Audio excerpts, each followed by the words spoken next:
नमस्कार दोस्तों, class 10th math NCERT प्रश्नावली 2.2 का क्वेश्चन नंबर फर्स्ट का 4 है, जिसमें हम बहुत ही आसान तरीका से इस वीडियो में सोल्व करने वाले हैं। दोस्तों, अगर वीडियो आपको पसंद आ रही है तो एक लाइक और एक शेयर जरूर करें और चैनल पर नए जुड़े हैं तो चैनल को सब्सक्राइब करना नहीं भूलें और बेल आइकन का नोटिफिकेशन ऑन कर लें, जिससे हमारे आने वाली वीडियो का नोटिफिकेशन आपको सबसे पहले मिल सके। आइए अब हम प्रश्न की ओर बढ़ते हैं। प्रश्न है कि निम्नलिखित द्विघात बहुपद का सबसे पहले हमें शून्य ज्ञात करना होगा। उसके बाद शून्य ज्ञात करने के बाद गुणांकों और उनके बीच में संबंध को सत्यता की जांच करना होगा। आइए सबसे पहले हम शून्य ज्ञात करना सीखते हैं। बहुत ही आसान तरीका से इस वीडियो में सीखेंगे।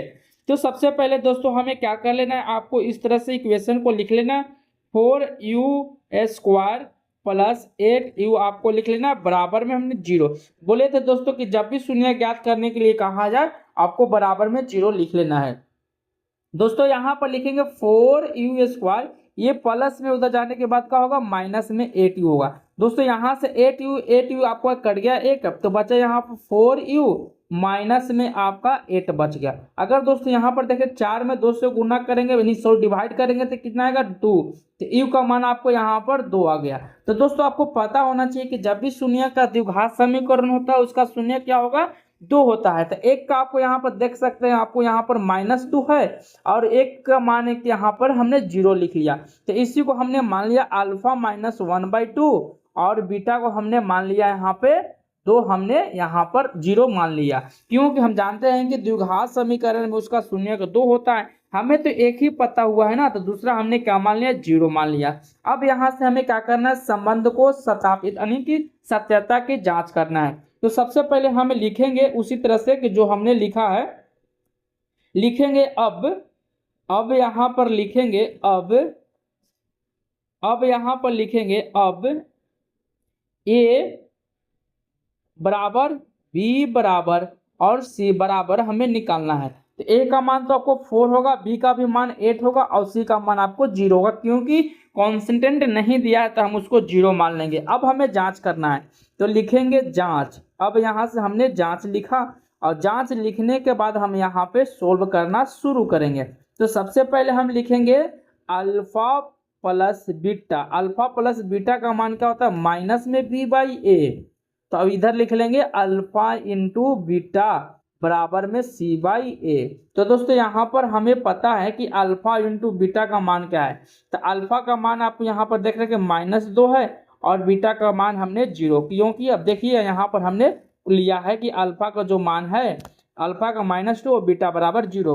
तो यहाँ पर इतना कर लेने के बाद आपको क्या करना है, b - c। तो b का मान कितना है, तो देख रहे हैं कि माइनस में 8 होगा और a का मान कितना है, 4 है। तो यहाँ पर देख रहे हैं कि माइनस में 2 इधर आएगा और 4 में 2 से गुना करेंगे इधर आए। तो देख रहे हैं कि दोनों तरफ यहाँ पर बराबर में, इधर -2 और इधर भी -2। ये इक्वेशन क्या है, सत्य है। ये इक्वेशन क्या है, सत्य है। आइए अब इसी तरह से हम गुणनफल को जांच करते हैं। गुणनफल को जांच करने के लिए माइनस में आपको यहाँ पर 2 है और यहाँ पर पॉइंट का मतलब गुना भी दे सकते हैं, इंटू का मतलब गुना, b का मान हमने 0 और c का मान देख रहे हैं कि 0 है, a का मान क्या है, 4 है। अगर किसी भी संख्या में हमने 0 से मल्टीपल किया तो हमेशा क्या मिलेगा, 0। अब किसी भी संख्या में हम 4 से डिवाइड यानी कि 0 में करेंगे तो हमेशा क्या मिलेगा, 0 मिलेगा। यहाँ पर भी देख रहे हैं कि सत्य है, यहाँ पर भी क्या है, आपका सत्य मिल गया था। अब इसको हमें लिखना है, तो लिखने के लिए हम यहाँ पर लिखेंगे, क्या लिखेंगे आप यहाँ पे ध्यान से देख सकते हैं। तो लिखेंगे अतः दोनों स्थितियों में समान है।